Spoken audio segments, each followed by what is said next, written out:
Good afternoon, everyone, and thank you for joining us here today for our Cambridge Senior Science VCE Chemistry webinar. I'm Marcus Maculitis. I'm the Education Resource Consultant for the Western Victoria region. And before we make a start, in the spirit of reconciliation, Cambridge University Press and Assessment acknowledges the traditional custodians of country throughout Australia and their connections to land, sea and community. We pay our respect to their elders past and present and extend that respect to all Aboriginal and Torres Strait Islander peoples today. Our webinar today is going to be recorded, and afterwards you'll receive a link to the recording as well as an opportunity to provide feedback about your experience. And you can expect this to be emailed to you within a week. You can enter questions in the chat box at any stage, as we'll be monitoring it throughout the webinar. If you prefer, you can also wait to add your questions during the Q&A session, which we'll have later on with the authors as well as our Cambridge team members. It's important to note that this evening's webinar has quite a large number of attendees, so there'll be limited time for our Q&A, but if we don't get to your question or all the questions, we will definitely follow up with answers afterwards. At the end of the session, I will also be detailing the publication dates, page proof availability, and product pricing. So please stay tuned till the end for those. And so before we begin, I'd like to introduce you to our amazing authors who'll be presenting this session today. First of all, we have Simon Maaser, who is the lead author of the VCE Chemistry team and Head of Science at Melbourne Grammar, where he teaches VCE Chemistry, 7 to 10 Science and VCE Biology. And we have Brett Drummond, who is a science communicator and co-founder of MS Translate, an organisation which communicates research summaries on multiple sclerosis. He's also been a private tutor for VCE Chemistry and Biology. So now I'd like to hand you over to our first speaker, Simon. Thank you, Marcus, and warm welcome to everyone this evening. And thank you for joining us in what we always know as teachers is a busy end of the day and busy week, always sort of starting off a term. So your attendance and your joining us is appreciated. So thank you. So what we'll cover in today's presentation for you is a little bit about why Cambridge is a new resource and why we think you and your school should adopt that for your students. We'll look at the advantages for student learning that our resource provides. We'll cover a bit about the emphasis on feedback provided through the resource, both text and digital for both students and teachers. We'll give you an insight into the other further support that is available through the resource for students and teachers, and a bit of the emphasis on the new content, for which there's a few minor changes in the study design and more so a bit of reshuffling, but Brett Drummond will talk you through that in a moment. Just to start with and giving and sort of painting the picture, why this resource is amazing and why we love it so much, obviously, is because it's written specifically from scratch for this new study design. So a lot of other textbooks that have been in prior use before and no doubt you've been using in your schools are up to their multiple editions. And so they're very limited in terms of what they can change and how much they can adjust from edition to edition. But this is flat out new for the study design. So it's written from scratch. The content is specific to the changes that have been made. The new content is at the forefront of what we've done and emphasised. So in that sense, it's providing you and your students really clear picture about what they need to know. If you're anxious about the new content, as I said, we've really supported you by providing valuable links where that sits with other familiar content. That's been present in the course of many years. There's lots of examples of how the green chemistry principles and the sustainability concepts sort of apply to the knowledge that's already there. And we'll talk a bit further about how that's going to be updated and added to in the future as more sort of evidence comes out from how that's used in exams and obviously in the wider world of chemistry findings. And we'll talk about how this supports students of all abilities, and specifically around supporting not only our high achieving students, but also those students that might even have EAL requirements, and really making sure that all students can benefit from, I suppose, getting a lot out of this book, and also supporting both new and experienced teachers. And we'll cover off some aspects that are available in the digital platform to support teachers even further. I'm going to hand over to Brett, who's going to talk you through obviously some of the major study design changes quite quickly, because we know as teachers you'll be all familiar with this and you don't need to hear too much, but he'll cover off what those are and how they're represented in the textbook. Thanks, Simon. And as Simon said, thanks everyone for joining us on this Wednesday afternoon. And also, as Simon said, we're not going to spend too long talking about the study design changes. We're sure that you all looked at it with great interest when it was released, but we just wanted to cover some of the main changes that have occurred, which ties in, I guess, with Simon saying that, this is a completely new resource that's been written for this study design, and that's really important because of some of these changes. Probably one of the biggest additions to the new study design is this focus on sustainability and green energy principles. And of note with this one, this is a theme that really comes throughout the study design and appears in multiple places.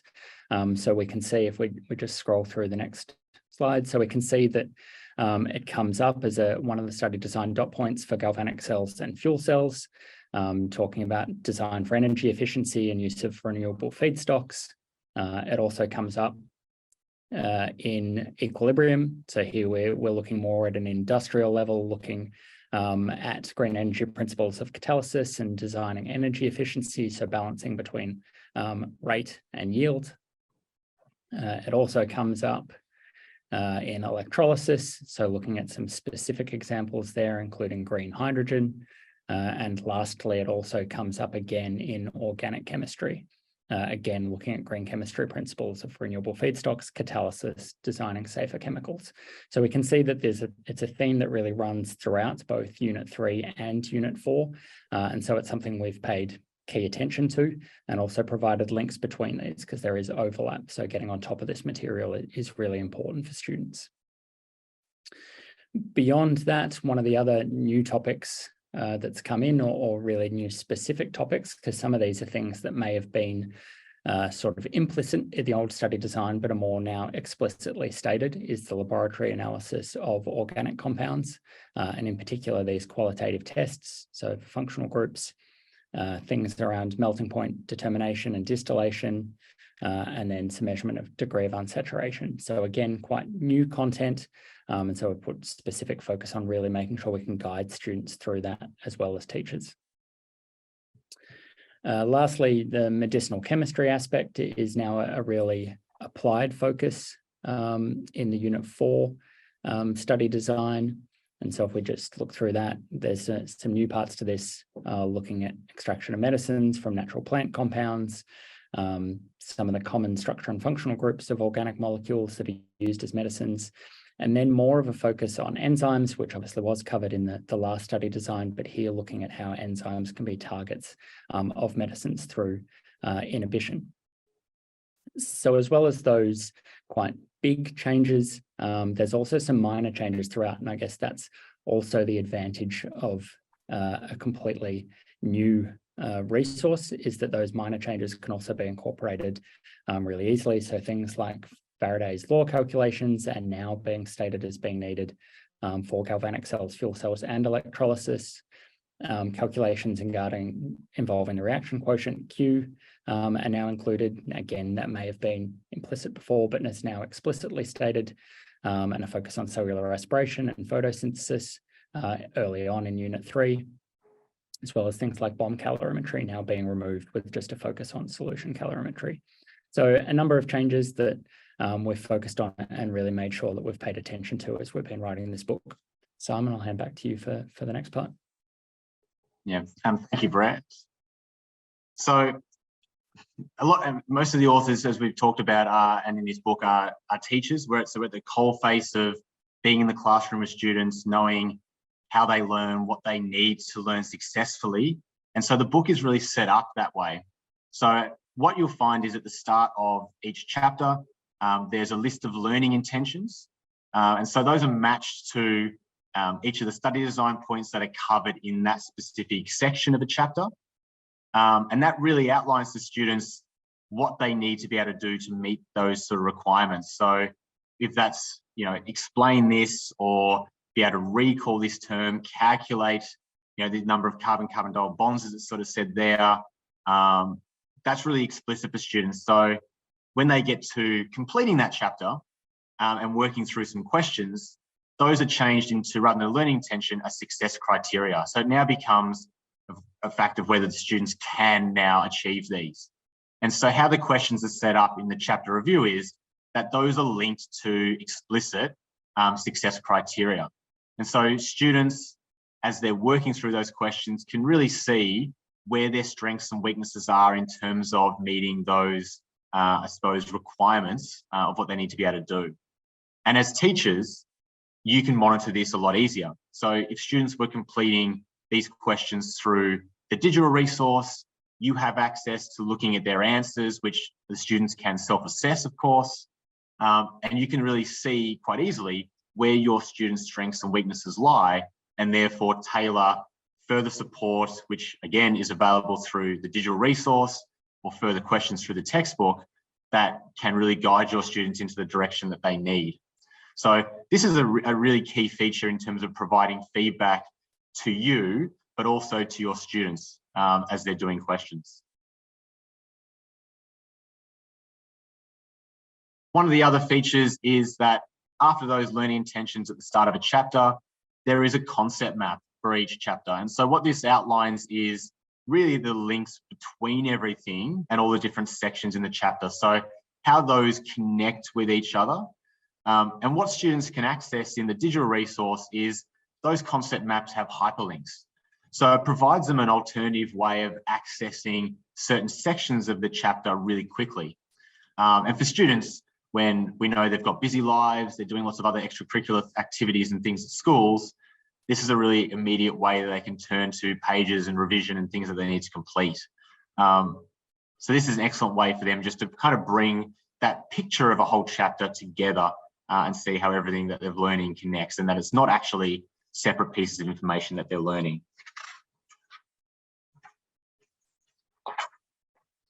And as mentioned, that really ties into this interconnectedness between different concepts in chemistry.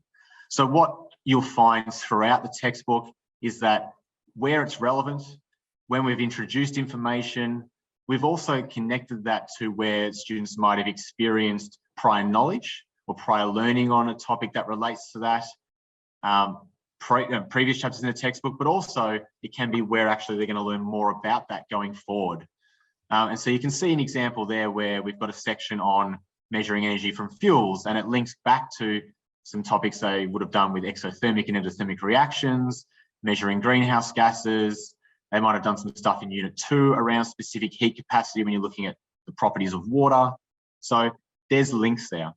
And again, in the digital textbook, those are hyperlinks. So students can click on those and they can be navigated directly to where that section is relevant from the textbook. And that just further builds that connection and reviews students' knowledge of stuff that they've already learned or they're going to learn in the future if they want to read ahead, which is really, really exciting for students. The other advantages we've got is that this textbook, being new, is really focused on what students need to know. So we've made a really conscious decision in writing this, that at the start of each section, they'll have a green engage box. And that engage box is not necessarily content that they need to know and remember, but it's something that will stimulate a real interest in them to wanting to read further and actually understand what's happening, what's going to unfold in that chapter. And so where they see then the explain section and that symbol is really the no fluff, important information that students need to take away. And so this is really trimmed down to reduce students, reading and asking you continuous questions of, will I need to know this? Do I need to know this example? Do I need to know how to do that because it's in the textbook? No, this textbook is covering just what students need to know. The other advantage is, and this really supports those students that are at the lower end of your classes or EAL is that there are glossary terms directly next to the content of where that appears. So rather than students needing to flick to the end of the textbook to find what the definition of that term is, it appears directly there as they're reading. And so as students are encouraged to build things like glossary terms and some summary notes for the topic, those are easy to kind of use as they're working through the chapter.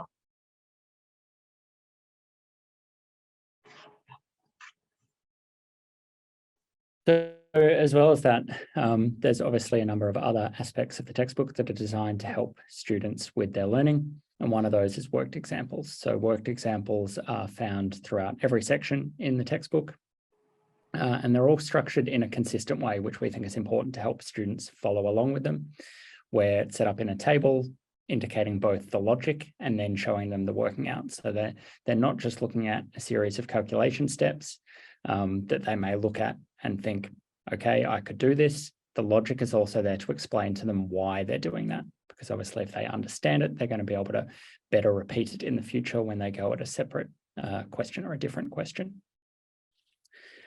Similarly, because we know that all students learn differently, all of our worked examples are tied in with a video example. So those videos support these examples for students that may find it easier to follow a worked example through watching a video rather than just following the worked example in the textbook. And because not all of the skills that they need to know are easily represented through a worked example, the end of each section also contains a skills box. So the skills box is to provide them with examples of other material that really will prepare them for their assessments. So as you can see here, this is a skills box that appears really early in the textbook that goes through how they should label an energy profile diagram. There are other skills boxes throughout that talk about specific ways that they may want to word answers to certain questions, such as comparison questions, skills boxes around the importance of significant figures and how to do significant figures, whether it's multiplication and division or addition and subtraction. So this is something that we think is really beneficial to students, adds to their ability to perform assessments, and things that will be helpful, as Simon has said, for other features of the textbook. For students, regardless of their level, there are skills boxes there that will help extend students, but also to help support some of the really foundational skills that other students may really need to help them get ahead. One of the other big changes with, all the sciences of VCE is that there's this big focus on increasing the number of practical hours and students recording all their practical work through use of a logbook. So how we've sort of, I suppose, adapted to this is we have developed a chapter that is really set out like a logbook. So what students will see is, for an example that is worked through, is we show them basically a start to what you might put into a logbook around a hypothesis statement or an independent variable, and then actually how that would adapt as students are working through the prac and their knowledge of a topic and a concept that's being covered. So it becomes a bit more specific. It's tied around being really precise in their use of how they outline the theory behind their hypothesis, how they're measuring their dependent variable. You can see again, glossary terms are included directly next to those points they need to know. It gives them feedback as well around actually what is the important part of each of those sections of a logbook and what they're allowed to do. There's also information there about actually how to set up tables, how to represent different types of data on graphs. And as Brett mentioned with the skills, this is all in the benefit of actually improving their assessment performance and their understanding of when they get to exams and they're thrown these key science skill type questions, that they're prepared for anything. Obviously, we've all seen that there's a change to the scientific poster template and the reduction in the amount of words that students can include on that. So the logbook, therefore, becomes more important in the weighting of that assessment in terms of Area Study 3 for Unit 4. So as well as that, obviously setting out an example of what the poster looks like, and that we've taken that directly from the VCAR study design, because that is what pretty much all of the VCE sciences are using in terms of their model going forward. So we're showing that as an example for how students should represent that scientific poster as well. In terms of other features, in the digital space and at the end of a chapter, there is a checklist there. As we said before, that checklist provides those success criteria that are matched to certain questions in the review. Of course, all of these questions can be accessed in the online teaching resource. And so students can complete those questions online. They can use features such as drawing, they can upload images, they can check their answers. So fully worked solutions are provided to these. And those work solutions are all designed around where the specific marks are allocated as well. So if it's a 3-mark question, it will outline exactly where each of the marks would be awarded for their statements and those points. So that's really key in giving students feedback and immediate feedback about actually how they're going, what they need to refine in their answers. And you as a teacher will be able to see their progress and monitor their progress through those questions.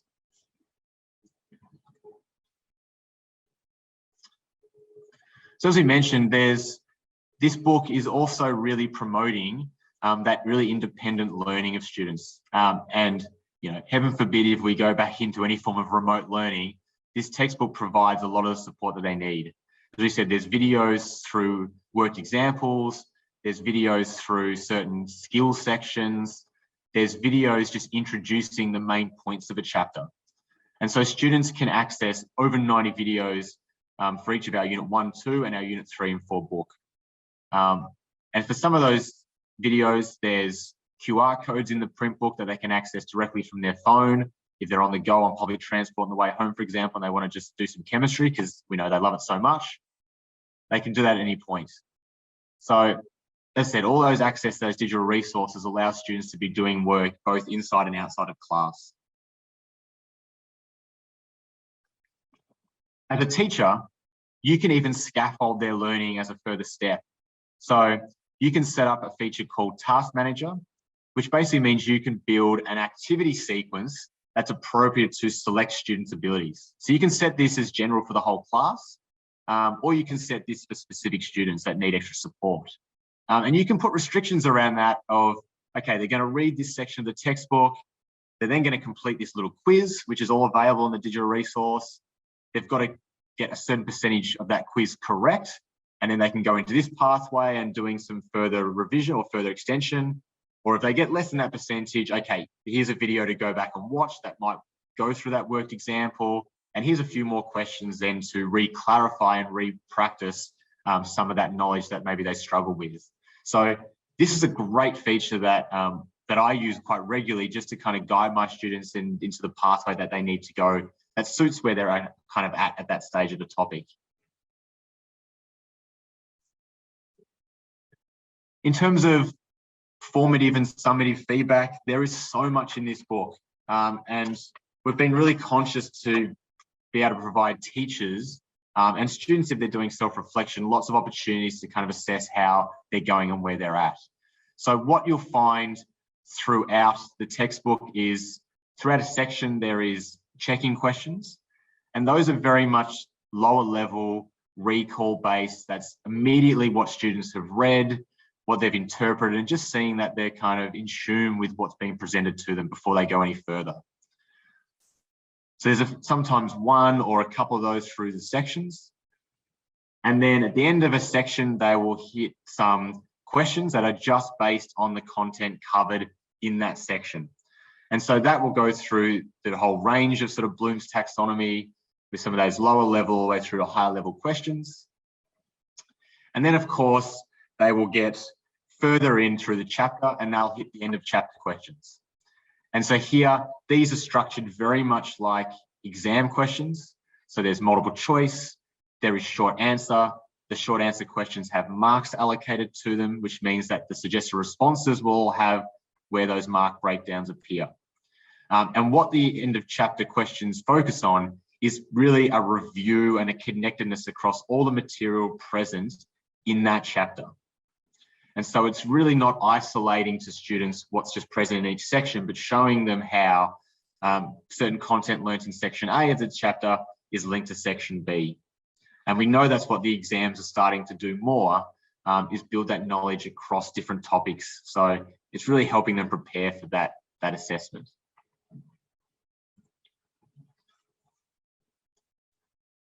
And as an added bonus, what we have then at the end of a unit, so at the end of Unit 3 and the end of Unit 4, there's a revision section that then ties in all of the topics present in that unit. And so again, that will link questions between topics. It'll give students a better understanding of finding where those connections are, which are present through all those links throughout the chapter, at completing questions and tying in that knowledge. So this is a real added bonus for students in helping them to prepare for their exam at the end of the year.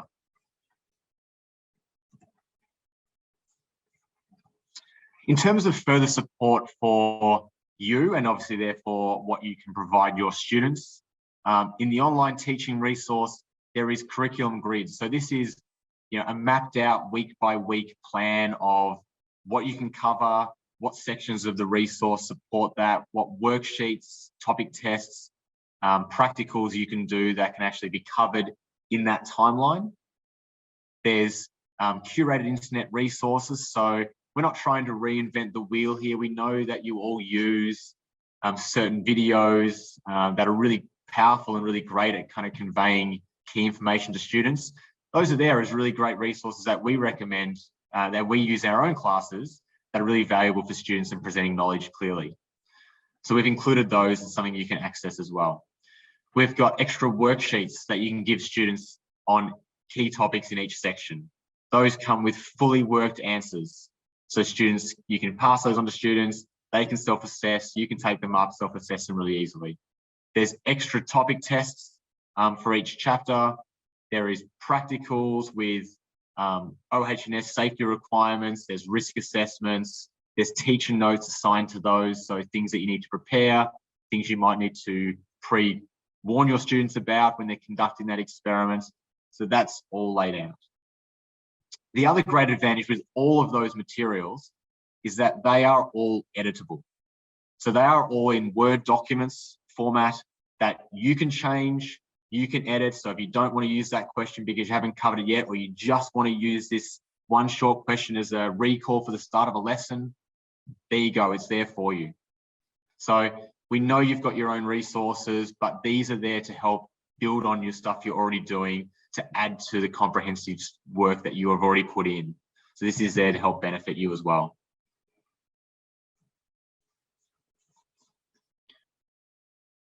So just kind of recapping, obviously the emphasis on these new points with the green chemistry principles and sustainability goals, it's been a big focus of where, as Brett mentioned, where those appear in our study design for Unit 3 and 4, that's covered in the textbook as really explicit points with good examples. We've included aspects in the skills section as well around this, and tying that to specific sustainability goals and how students might explain some of those points. Obviously, there's a focus on the Aboriginal and Torres Strait Islander perspectives, knowledge, culture, and history. And this comes through in all of the VCE sciences now. Obviously, less so in chemistry. And a lot of it seems to appear in those Unit 1 kind of research tasks that students might choose to do. But there is some aspects there that are relevant to Unit 3 and 4. And one of those is, using medicines that are available from nature. So we talk about Indigenous plants and how our Aboriginal and Torres Strait Islander populations and peoples have used those over the course of time of treating ailments. And we present that in the book to give students a bit of a context of where this is useful. As we mentioned, there's an entire chapter devoted to those practical skills and understanding of how to build a logbook, how to set up a poster, how to do all these fundamental skills of setting up a table and a graph and writing a hypothesis, writing a discussion. And then there's also questions that will support students in this. So general questions like that we'll see in the exam through identifying variables or through having to write a conclusion or interpret information from a prac and trying to summarize what's happening.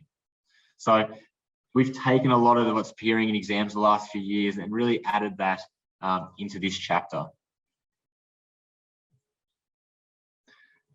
Been a lot of information presented quite quickly today, and we know you're busy, you've got other things on your mind. You might not have put all your questions into the chat as we're going. And look, if you walk away from today's presentation, you think of any questions later that you want to ask either Brett or myself as authors directly, please take a photo there, or please write down our email contacts. You're more than welcome to contact us at any time on those. And we're happy to call you back or respond by email and talk through any questions, queries you might have about the textbook, about how the textbook addresses anything, and stuff like that. So feel free to get in touch with us at any point. I'm going to hand over to Marcus now, who's just going to talk to you about another great feature of the textbook and show you a short video about that. Thanks, Marcus. Great. Thank you very much, Simon and Brett, for all your extremely insightful information so far. Before we move on to the Q&A section, we would like to show you a very short video about a fantastic new tool that comes as part of the online teaching suite. And this is called the Exam Generator, which is where teachers can create customized practice exams using VCAR and VCAR style questions. So let's jump into the video. So here it is. This video will step you through how to create a practice exam for your students. Click on the Tests and Exams icon. This takes you to your test bank. Click on Create. Select Exam and then choose between an online exam using only multiple choice questions that will be auto-marked, or PDF, which can also include written answer type questions. The top section allows for a custom name and description. Use the drop-down arrows to select the course material you want your questions drawn from.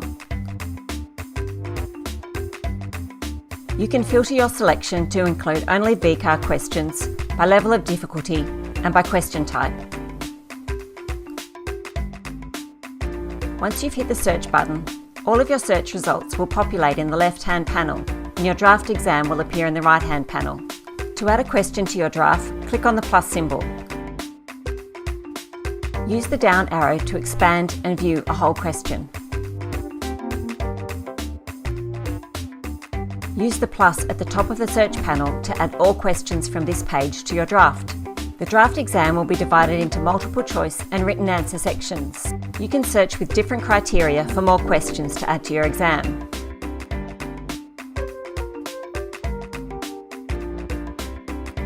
Expand the draft exam panel with the Fit Screen button. Change to column view and drag questions to a different page. Preview a question with the eye icon and use the trash can to delete. Return to the two-panel view with the split screen button and use the preview button to view all questions with the answers.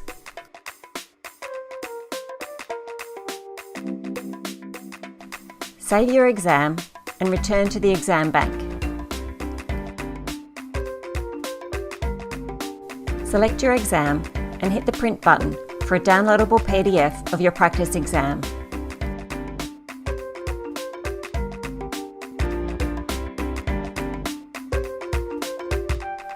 A range of other help videos that might interest you can be found on our support pages.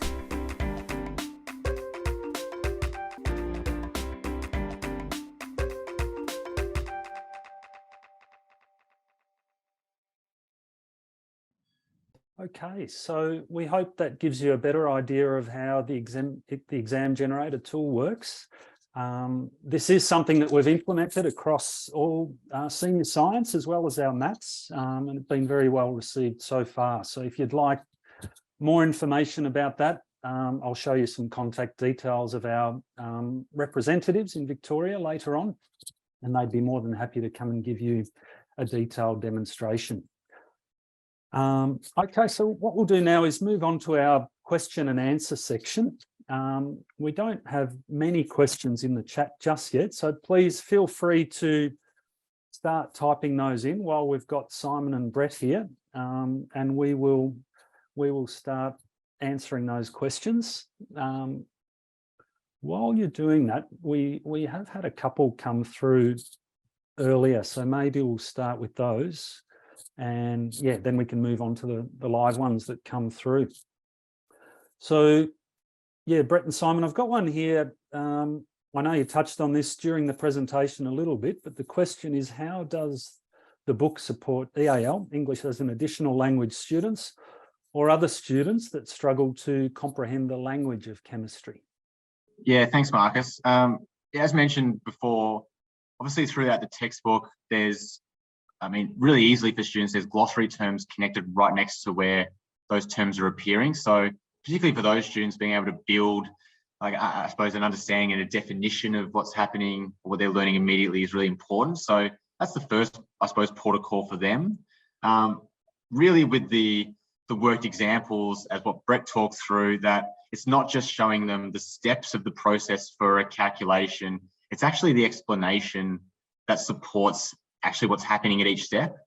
And it's not just calculation work that you would typically see in a maths book or other chemistry textbooks, but it's actually also how to draw certain chemical structures and where students make typical mistakes, and actually walking students through each of those steps about how to represent those organic molecules.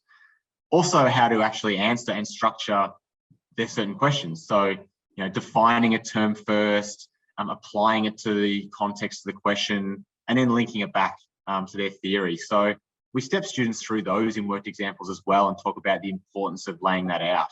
So that's a really great sort of, I suppose, performer to have to support those EAL students and lower performing students.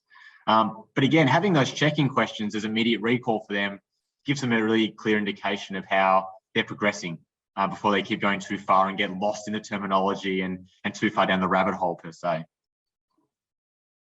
And just to add to that a little bit as well, I think the notion of the fact that the engage sections are separated from the explain sections also means we know that, when students access resources and they see a whole bunch of content, it can get really overwhelming. So to really narrow down the content to just being what they need to know sort of avoids that process for some students who might pick it up, look at a chapter, see how huge it is, and just go, I'm not even going to attempt this.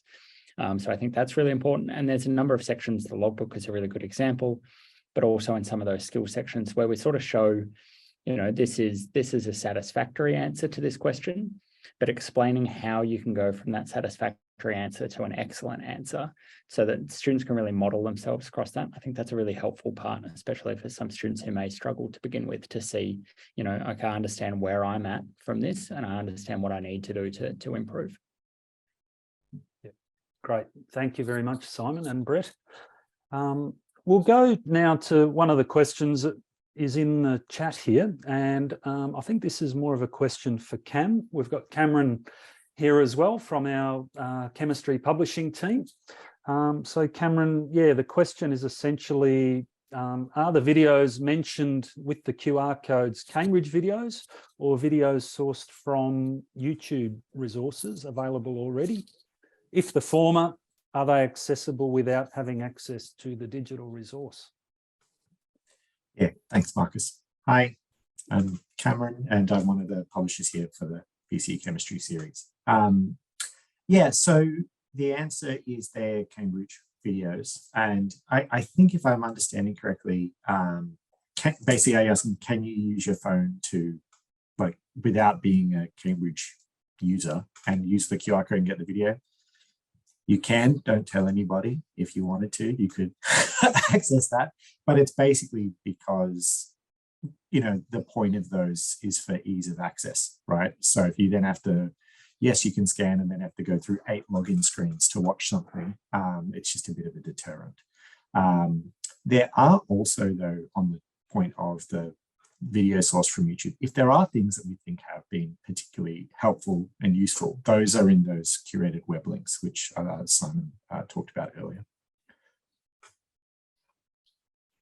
Actually, I can see another question. I think it steps on what you were just talking about, Brett, which was just about the logbook chapter showed student responses with a 1 and 2 beside them. These seem to be beginner level and more advanced responses. Do I interpret this correctly? Yes, you do interpret this correctly, as I guess the quick answer, but I don't know if you have anything else to add, Brett. Yeah, no, essentially that's exactly what it is. It's to try and model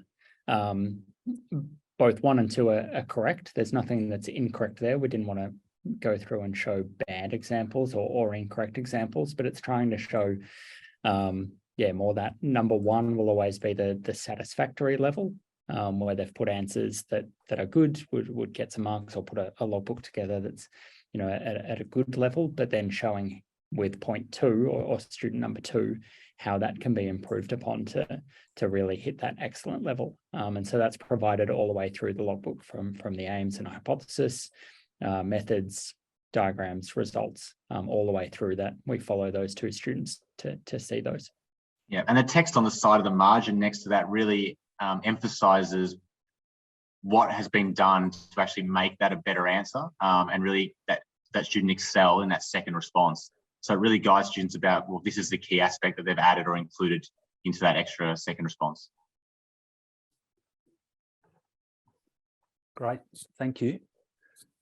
We've got another question here about availability and purchasing. So I'll go into that a little bit later, just at the end of the Q&A. I've got some information about pricing, availability, how to get your hands on these things. So I'll go back to... we could go into, Marcus. Yeah, thanks, just about how are you guys going to addressing updates to the content or data booklet in the resource? As often, much of this information comes to hand following publication and printing. Yeah, so it's a really good question, and one I think Simon and I both have firsthand experience with, having been authors on the Cambridge biology textbook as well. So we'll be, I guess, monitoring all of the updates that come through. We know from biology, there were frequently asked questions that came out towards the end of term 1 that probably shifted a lot of people's thinking around what some of the points in the study design were covering. And so, we'll be monitoring all of that and providing updates specifically in the digital space to make sure that if there are things that are sort of a bit left field in terms of what VCAR is expecting in terms of material covered, that perhaps we didn't interpret the study design as needing at that point, we'll make sure that there are additions to that are included in the digital space so that you're completely covered, obviously, especially with some of that new content. For teachers, that might be quite difficult. So we'll make sure that as soon as any additional information is provided, we give you as much support with that in terms of new information for teaching, new questions that cover all of that as soon as we can. And I'll probably just add, I believe an extension to that is the VCAR questions as they come up each year will be added to the bank of questions in the exam generator.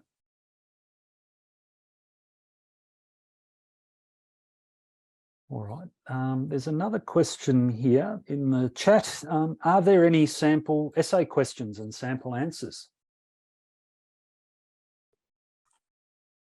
So I think this is about SAC types and like the bunch of different possible opportunities you could have. The answer is we're developing all of those sorts of things currently. So there should be something of that, even if it's not explicitly here's the perfect essay to regurgitate, which isn't going to necessarily help. It would be more sort of scaffolded. How would you approach that sort of thing? Guidelines more than I'll add to that as well if you want, Cam. Sure. So we've gone through the same thing with biology textbook, having been a part of that, and very much with like biology, chemistry's now got these specified outside of the poster task, the prac investigation, 4 types of SACs that students need to be able to do or teachers need to be able to run.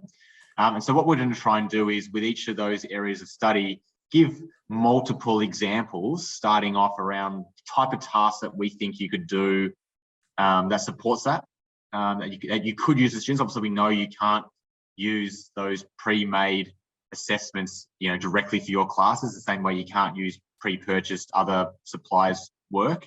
But it certainly is something that you can, again, like everything else, adapt or change or modify to suit what you want to do. But we're certainly going to provide examples of that that you'll have access to in the digital space. And that'll be something that, again, a bit like the frequently asked questions or the data booklets that comes to hand, is those things can be updated in the digital resource and added to as we're progressing through the years that this study design is running for. Great, thanks, Simon. All right. Okay, let's have a quick look. There's a couple of other questions that we had that came through earlier. Another question about the exam generator is, does it include the same questions that are in the book and the test generator? Yep, that's probably a Cam question. So the answer is no. So it's got 3 sort of unique styles of questions, literally from VCAR. VCAR adapted, that's where it sort of makes sense and is appropriate to just make minor tweaks, say change the figure or the molecule or something, talking about the basic structures the same. And then those that are just done in that style that's appropriate to VCAR. So it's got all those, but they are all entirely separate from, say, test generator, which is its own bank, and those in the book.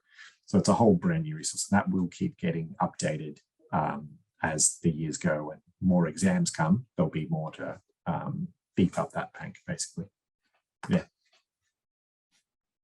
Thanks very much, Cam. Actually, on that point. Yeah, go on. While I'm thinking of it and while it's relevant, if you're curious about, we keep harping on about this thing and what it looks like.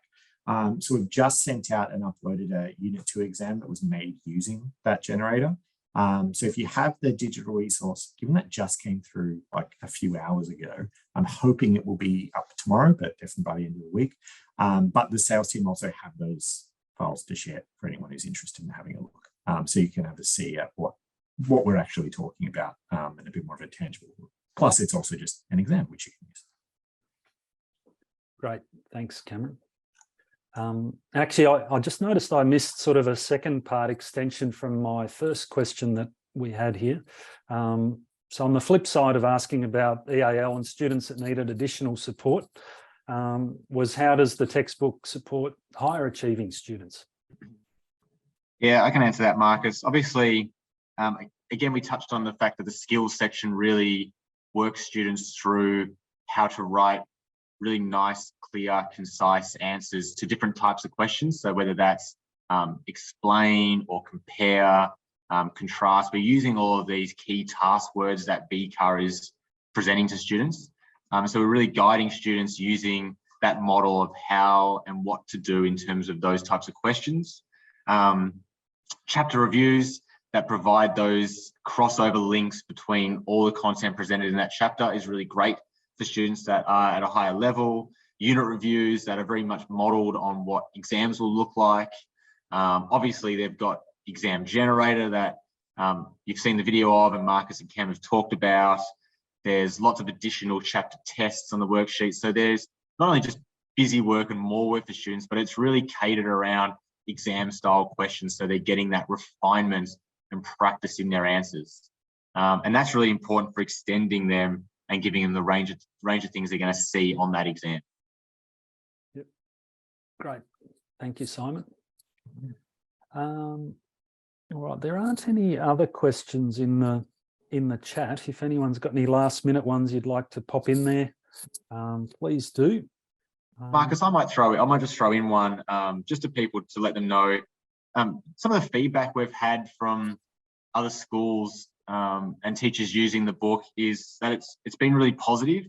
They've found that really for students, the decluttered nature of the textbook and having that real clear clarity and layout has been really easy to follow for students and really easy to work with as a teacher.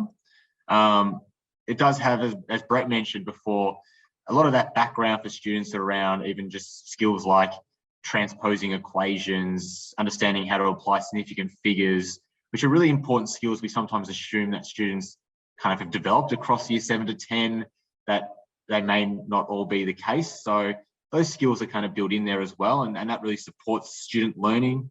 Having extra information for teachers when they're presenting a topic, that gives them extra detail and depth that is not in the textbook because it's not accessible or not examinable, but is really good information to report back to students is a real positive. And those teachers that also teach maths would be familiar with the Cambridge Go online platform. And so a lot of students are using that Cambridge Go online platform for their maths studies. So the platform is familiar if they're coming into chemistry. So just having one less resource to kind of navigate and work their way through is a real advantage for students. And it's been really key for teachers in setting up work and monitoring work that's coming in, because those that are across maths and science are using a very similar platform. So yeah, hopefully that helps. Big advantages for this. Yeah. Yeah. Thanks, Simon. Yeah, and I've had the same feedback in my region from schools there. Yeah, students not only, and teachers not only, that are teaching maths and chemistry, but also other sciences, all familiar with the Cambridge Go platform. So it does make it easier, definitely. Okay. All right, well, we might move on. We've just got a few slides to finish up with, so I might just touch on the publication dates.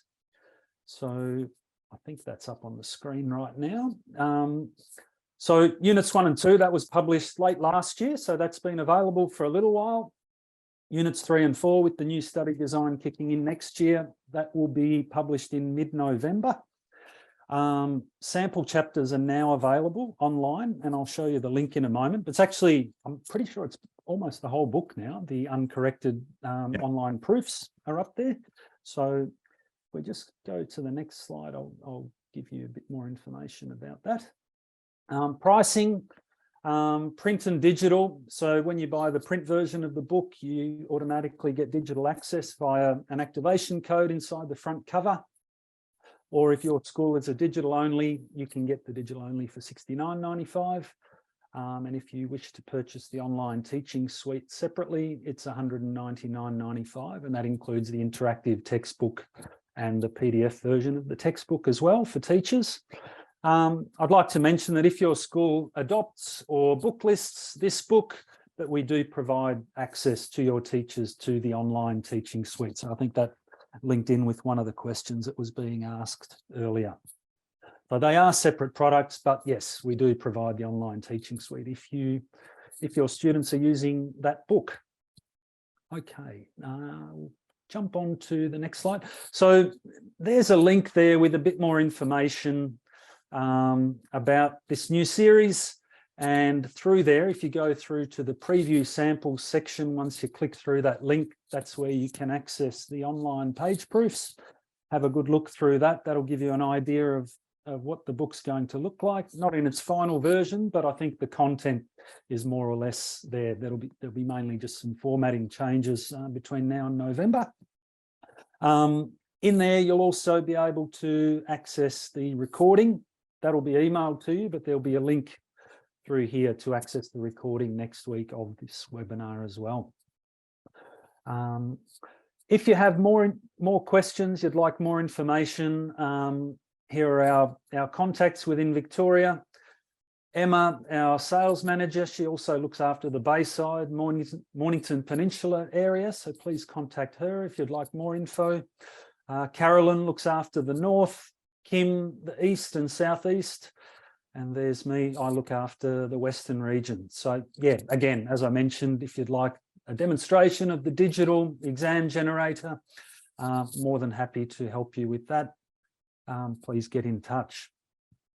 So that's all from us tonight, but thank you again to Simon, Brett and Cameron. And on behalf of Cambridge University Press, thank you to everybody for joining this evening. And we wish you all a very good evening. Thank you.